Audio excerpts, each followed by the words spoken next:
What's crack-a-lacking? It's your boy Broshmo. Just in case you did not know so, go ahead, become a bro and subscribe and leave a thumbs up if you enjoy the content. We're going over running backs because, man, this bye week, it sucks. Look at all the running backs we're missing. We're missing Freeman and Lindsay. We're missing Sony Michel, James White, Jordan Howard, Miles Sanders, Adrian Pearson, who's been pretty good recently.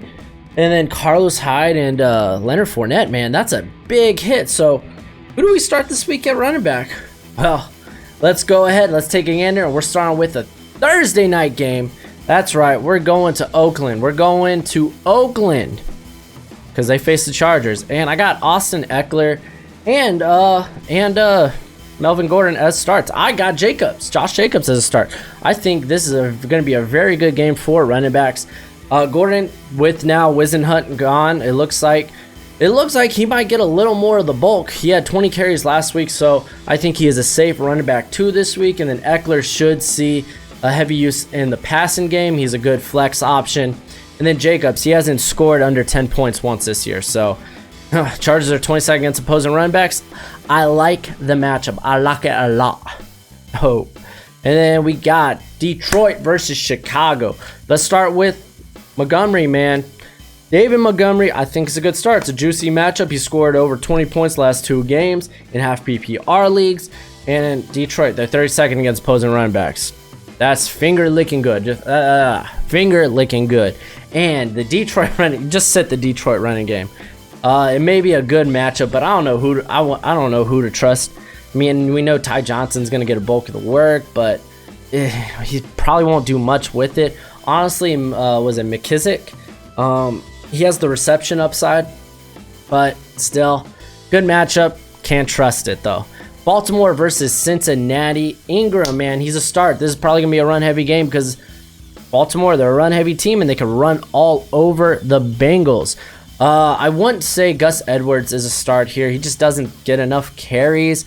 He had the touchdown to carry him last week, so I think he had a touchdown last week. I could be wrong. No, he had a touchdown. And then Joe Mixon, man. I get it.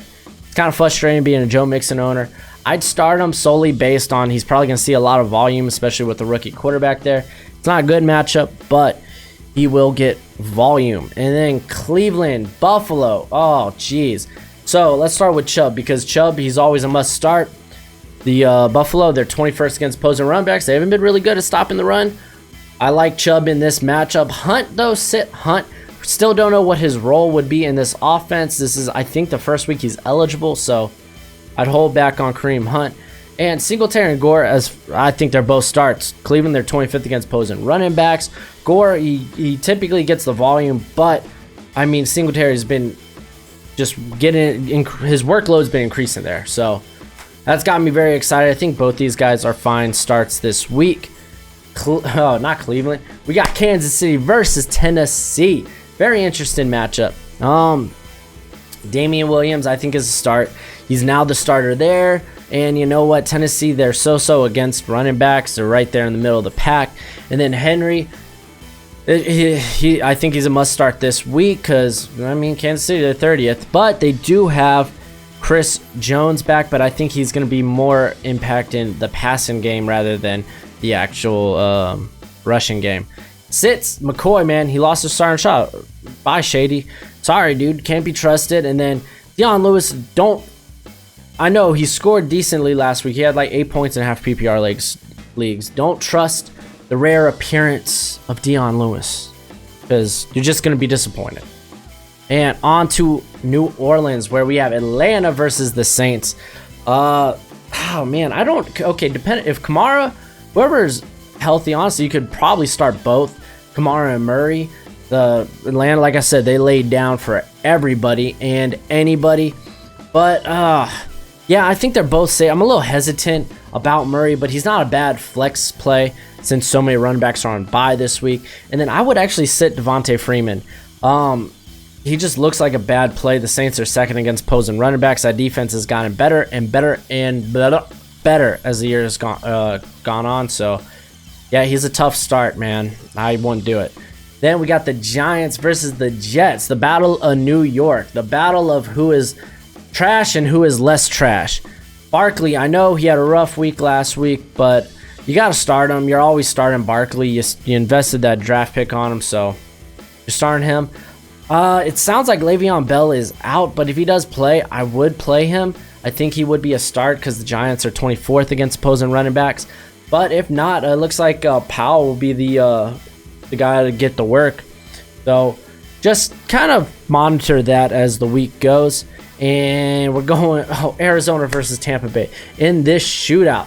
You gotta see, I'm mixed up because you got David Johnson, then you got Kenyon Drake, who really we don't know what that backfield's gonna look like. I figure they're just gonna give it back, give at least the majority of the work back to David Johnson.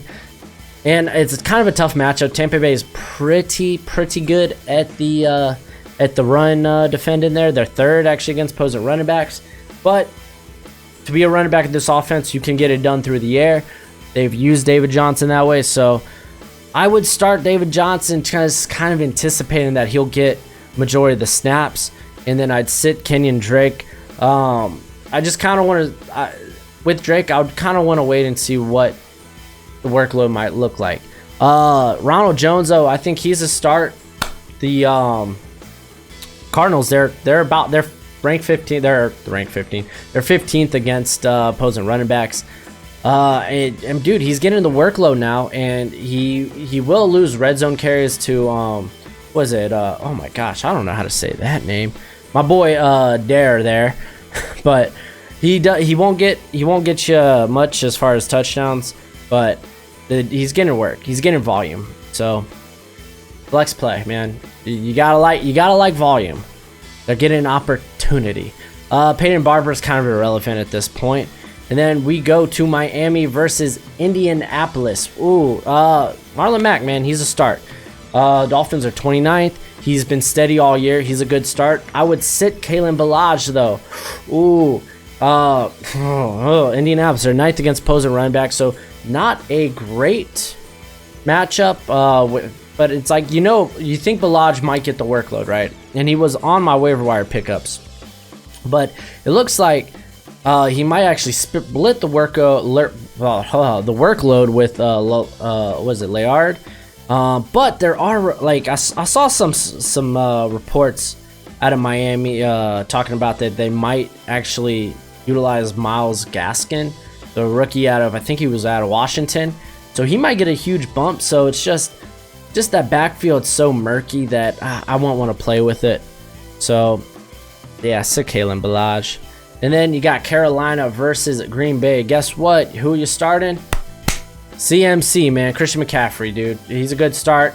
He's a good start every week, but especially this week, the Packers haven't been able to stop the run, and they've actually been looking worse against that as the year's gone on.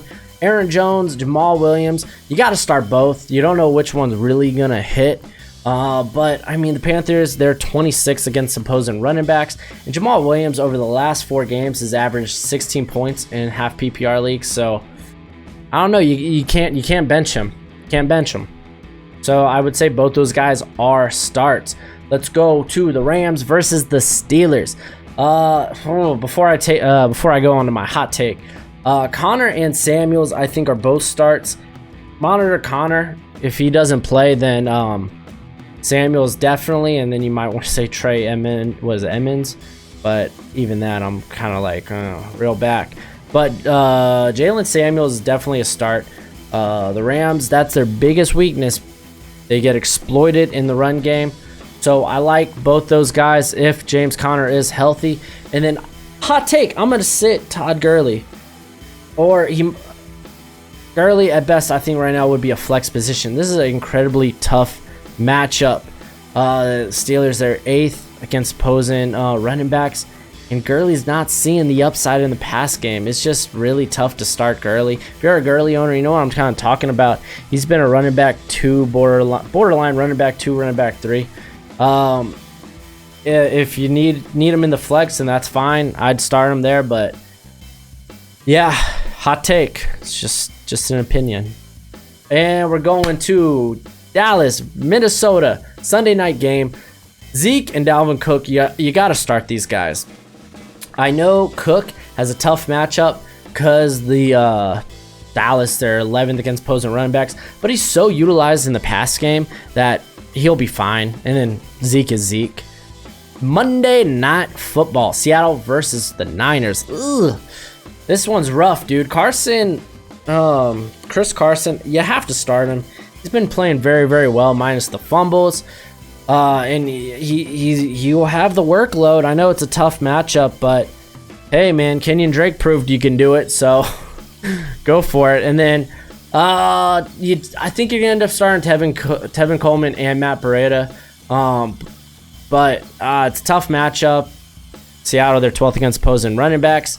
I like Matt Breida as he's the bigger play potential, obviously, and we saw that last week against the Cardinals. But yeah, I think they're both okay to start. So yeah, that's it for the video. Hopefully we were able to get you some guys to fill in for you for the week. But yeah, till next time, you be easy, my friends. Later.